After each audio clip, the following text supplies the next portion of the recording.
നമസ്കാരം.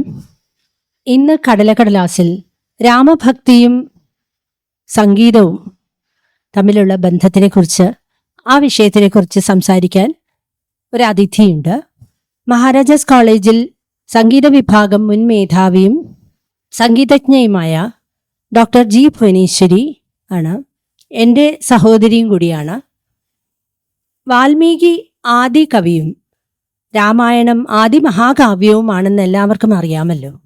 നമുക്കറിയാം, രാമായണം ആദി മഹാകാവ്യം മാത്രമല്ല, നിരവധി വൈവിധ്യമാർന്ന രാമായണങ്ങളുടെയും കീർത്തനങ്ങളുടെയും കവിതകളുടെയും ഒക്കെ ഉറവിടമാണെന്ന്.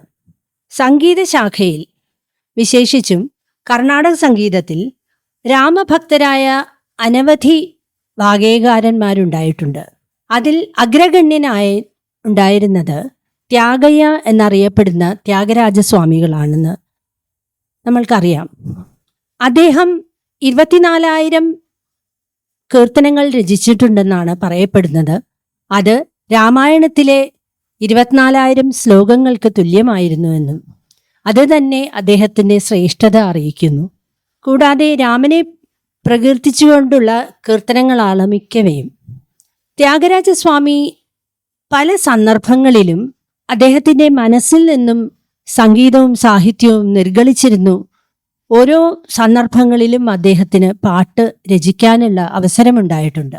ഇന്നിവിടെ അതിനെക്കുറിച്ച് പറയാൻ ഏറ്റവും ഉചിതമായ ആളാണ് ഡോക്ടർ ജി ഭുവനേശ്വരി. അവർ ത്യാഗരാജ കൃതികളെക്കുറിച്ച് ഗവേഷണം ചെയ്തിട്ടുള്ള ആളാണ്. അപ്പോൾ നമുക്ക് ത്യാഗരാജസ്വാമിയുടെ രാമഭക്തിയെക്കുറിച്ച് കൂടുതലായിട്ടുള്ള എന്തെങ്കിലും കഥയോ ഏതെങ്കിലും സന്ദർഭത്തിൽ ഒരു കീർത്തനം രചിച്ചിട്ടുണ്ടോ എന്ന് ചോദിക്കാം. രാമഭക്തി നിറഞ്ഞു തുളുമ്പുന്ന ഒരു അന്തരീക്ഷത്തിലാണ് ത്യാഗരാജസ്വാമി ജനിച്ചത്. അദ്ദേഹത്തിൻ്റെ അച്ഛനായ രാമബ്രഹ്മം ഒരു തികഞ്ഞ രാമഭക്തനും പണ്ഡിതനുമായിരുന്നു. അമ്മ സീതമ്മ ഒരു സംഗീത വിദുഷി കൂടിയായിരുന്നു.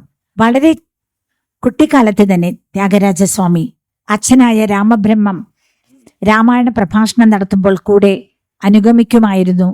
അങ്ങനെ കാലക്രമേണ രാമായണത്തെക്കുറിച്ചുള്ള കാര്യങ്ങൾ ഗ്രഹിക്കുവാനും രാമഭക്തി ഉള്ളിൽ ഉടലെടുക്കുവാനും ഇത് സഹായിച്ചു. അങ്ങനെ ഇരിക്കുമ്പോഴാണ് ഒരു ദിവസം കാഞ്ചീപുരത്തിൽ നിന്നും ഒരു സന്യാസി, അതായത് ഹരിദാസ് എന്ന് പറയപ്പെടുന്ന ഒരു സന്യാസി യോഗി അവിടെ വരികയും രാമബ്രഹ്മത്തെ കാണുകയും അവരുടെ വീട്ടിലെ ആ അന്തരീക്ഷം അദ്ദേഹത്തിന് വളരെയധികം സന്തോഷം കൊടുത്തു. ത്യാഗരാജസ്വാമി ആകട്ടെ അദ്ദേഹത്തെ വളരെ ബഹുമാനത്തോടെയും സ്നേഹത്തോടെയും സ്വീകരിച്ചു. ഇതെല്ലാം കണ്ട് അദ്ദേഹം രാമബ്രഹ്മത്തിനോട് ചോദിച്ചു, ഞാൻ മകന് ഒരു മന്ത്രോപദേശം കൊടുത്തോട്ടെ എന്ന്. ത്യാഗരാജസ്വാമിയും വളരെ സമ്മതത്തോടെ അതിന് സന്തോഷത്തോടെ അത് സ്വീകരിക്കാനായി ഒരുങ്ങി. അങ്ങനെയാണ് താരകമന്ത്രമായ രാമ രാമ എന്നുള്ള മന്ത്രം ത്യാഗരാജസ്വാമിക്ക് ഉപദേശിച്ചത്. അതിൽ പല പ്രത്യേകതകളുമുണ്ട്. 96 കോടി പ്രാവശ്യം ജപിച്ചാൽ മാത്രമേ ശ്രീരാമസ്വാമിയുടെ ദർശനം കിട്ടൂ എന്ന് അദ്ദേഹം ഇങ്ങനെ പറഞ്ഞിട്ടുണ്ടായിരുന്നു. ഒരു ദൈവീക ഉപദേശം പോലെ അത് സ്വീകരിക്കുകയും വെറും 18 വയസ്സ് മാത്രമുള്ള ത്യാഗരാജസ്വാമി ആ ദൗത്യം ഏറ്റെടുക്കുകയും ചെയ്തു. അങ്ങനെ 21 വർഷവും 15 ദിവസവും കൊണ്ടാണ് അദ്ദേഹം ഈ ഒരു യജ്ഞം, രാമനാമ തപസ് കംപ്ലീറ്റ് ചെയ്തത്. അതിൽ രാമഭക്തിയിൽ അടിയുറച്ച വിശ്വാസവും കൃത്യനിഷ്ഠയും എല്ലാമാണ് ത്യാഗരാജസ്വാമിക്ക് ആ ഒരു യജ്ഞം പൂർത്തീകരിക്കാൻ സഹായിച്ചത്. ഇങ്ങനെ ഒരു ദിവസം അദ്ദേഹം 1,25,000 പ്രാവശ്യം രാമനാമ മന്ത്രം ജപിച്ചു എന്നാണ് പറയപ്പെടുന്നത്. അതിനുശേഷവും ഈ മന്ത്രം കംപ്ലീറ്റ് ചെയ്തതിന് ശേഷവും അദ്ദേഹത്തിന് രാമദർശനം കിട്ടിയിട്ടില്ലായിരുന്നു. അതിൽ വളരെയധികം ദുഃഖിതനായി ശ്രീരാമസ്വാമിയെ പ്രാർത്ഥിച്ചുകൊണ്ട് തന്നെ ഇരിക്കുകയായിരുന്നു. അങ്ങനെ ഒരു ദിവസം പല ഗ്രന്ഥങ്ങളിൽ കൂടി ഒന്ന് പരിശോധിച്ച് ഇരിക്കുമ്പോഴാണ് മുൻവശത്തെ വാതിലിൽ ഒരു മുട്ട് കേട്ട് ശ്രീരാമസ്വാമി ആയിരിക്കുമോ എന്നുള്ള ഒരു വെമ്പലിൽ അദ്ദേഹം ഓടിച്ചെന്ന് വാതിൽ തുറക്കുകയും സർവാലങ്കാരഭൂഷിതനായ ശ്രീരാമസ്വാമിയെ കാണുകയും ചെയ്തത്. അപ്പോൾ മനസ്സിൽ നിന്നും ഉണ്ടായ ഒരു വളരെ പ്രസിദ്ധമായിട്ടുള്ള ഒരു കൃതിയാണ് ബാലകനകമയ ചേല് എന്ന് അഠാണരാഗത്തിലുള്ള ഒരു കൃതി.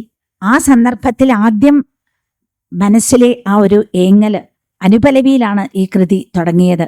ഏലനീ ദേറാതു, എന്തേ എന്നോട് ദയ കാണിക്കാൻ ഇത്ര താമസിച്ചത് എന്നുള്ള ആ ഒരു പരിഭവമാണ് ആദ്യം ആ കീർത്തനത്തിൽ വരുന്നത്. അതിനുശേഷമാണ് സ്വർണ്ണ നിറത്തിൽ ഉള്ള ആ പട്ടുചേലയെക്കുറിച്ചും വനമാല അണിഞ്ഞിരിക്കുന്ന ശ്രീരാമസ്വാമിയാണോ ഭഗവാൻ കൃഷ്ണനാണോ എന്നുള്ള ആ ഒരു എല്ലാം നമുക്ക് തോന്നും ആ കീർത്തനത്തിൽ കൂടി നോക്കുമ്പോൾ. വളരെ മനോഹരമായ ഡിസ്ക്രിപ്ഷൻ ദേവാദിദേവന്മാരിലും ദേവന്മാരായ ഭഗവാനെ കുറിച്ചാണ് പറയുന്നത്. അതുപോലെ കാമദേവൻ പോലും തോറ്റുപോകുന്ന സൗന്ദര്യമുള്ളവനെ എന്നിങ്ങനെ പല വിശേഷണങ്ങളാൽ ഈ കൃതി അലങ്കൃതമാണ്.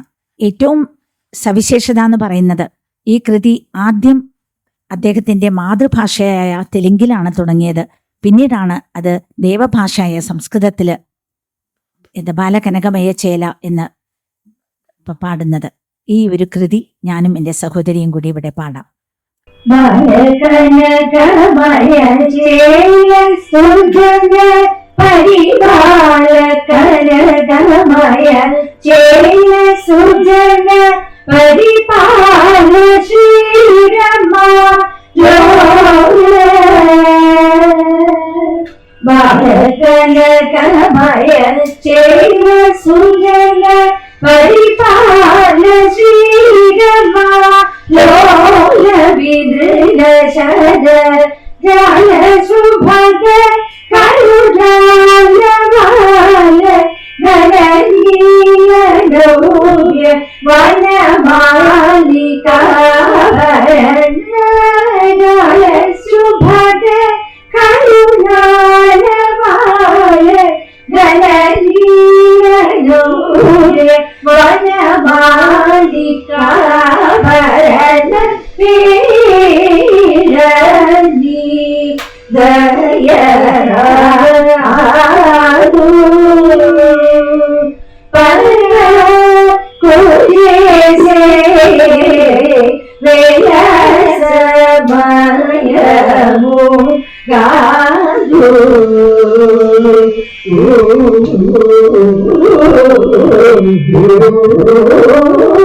ഏലനി ദയരാതു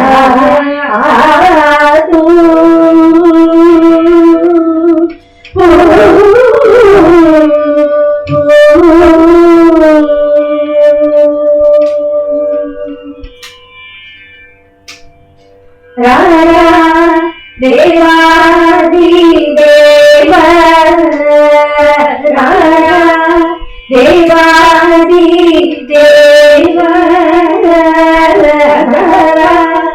ദേവാദിദേവ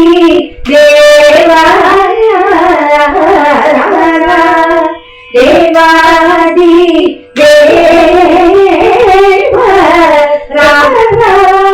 മഹാനുഭാവ ദേവാദിദേവ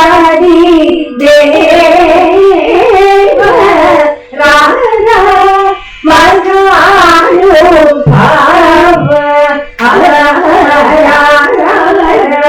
ജീവ നേത്ര രഘുപര പുത്ര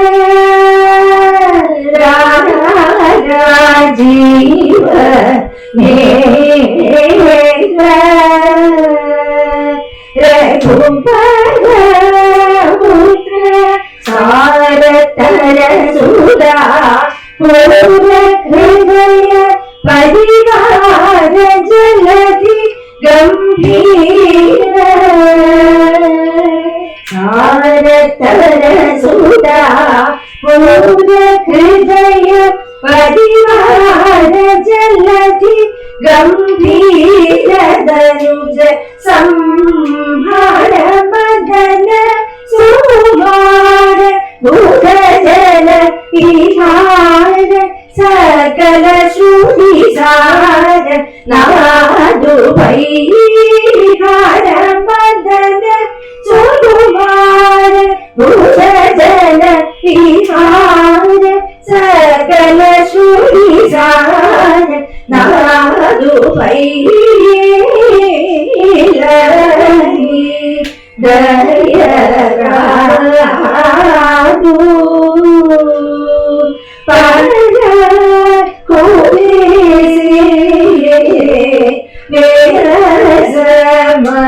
വേരസമയമു രാധു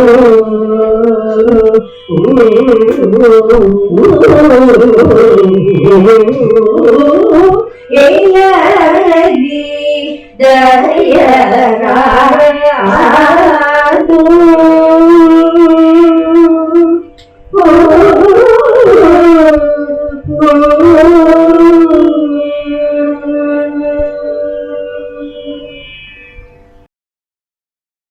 താരകമന്ത്രത്തിന്റെ പ്രാധാന്യത്തെക്കുറിച്ചും മനസ്സിലായി. അഷ്ടാക്ഷരി മന്ത്രമായ നാരായണായിൽ നിന്നും രായും പഞ്ചാക്ഷരി മന്ത്രമായ നമശിവായയിൽ നിന്നും ഉള്ള മാവും അതിൽ നിന്നും ഉത്ഭവിച്ചതാണ് ഈ ദിവ്യനാമമായ രാമരാമ. നമ്മൾക്കെല്ലാവർക്കും ഈ രാമായണ മാസത്തിൽ ഈ താരകമന്ത്രം ജപിച്ച് ധന്യരാകാം. നന്ദി, നമസ്കാരം.